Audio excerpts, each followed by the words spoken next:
Hello po guys, today is Sunday at I'm just sharing to you kung paano ako maggawa ng meatballs. Ito ang aking body, siya ang nag-iikot, yan. Ano to guys, mix ng pork and beef na, ground pork and beef, ayan, meron na siyang nagawa at pinipirito na.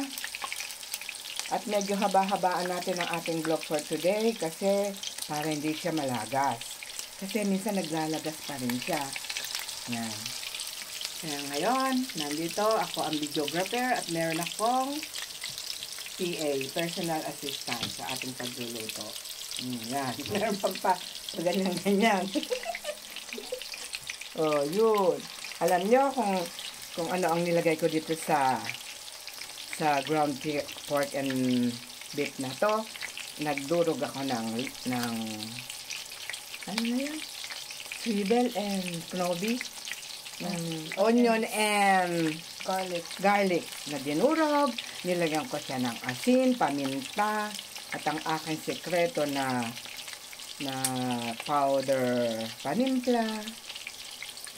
Yan lang. Ito na natin siya. Pagkasyahin mo na kayang lahat yan din. Para misanan lang. Sige. Pagkakasyahin na po ng ating assistant, para misanan na lang siya. Galing oh. Kinakamay. Hindi siya naiinitan. Yan. Ilan pa ba yan? Siguro mga 4 pa. O, 4 pa daw. Lalagay na natin lahat yan. At alam nyo kung ano ang ating ang ating, ano ba yung tawag dun? Minsan nalilimutan ko sa Tagalog. Ang ating menu for today is, ito, nagpapakulo na ako ng patatas.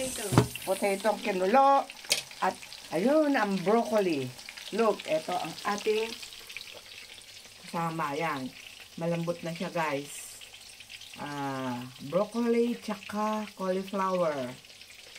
At, ang meatballs natin with nilagang patatas. So, we're going to fry this for about 15 minutes. And after the brown, masayte.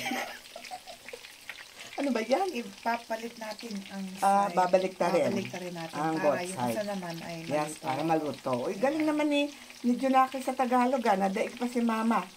Minsan kasi pagka palaging iba na yung language mo, nalilimutan mo na ang ibang mga words.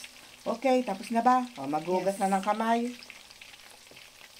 Maghugas na ng kamay ang aking assistant. Po. Maraming salamat. Okay. Enjoy eating. Yeah. Mama Sol. Have fun And happy Sunday. For doing this. A blessed Sunday and lusog-lusog. Bye for now. Let's have fun and enjoy life. Bye.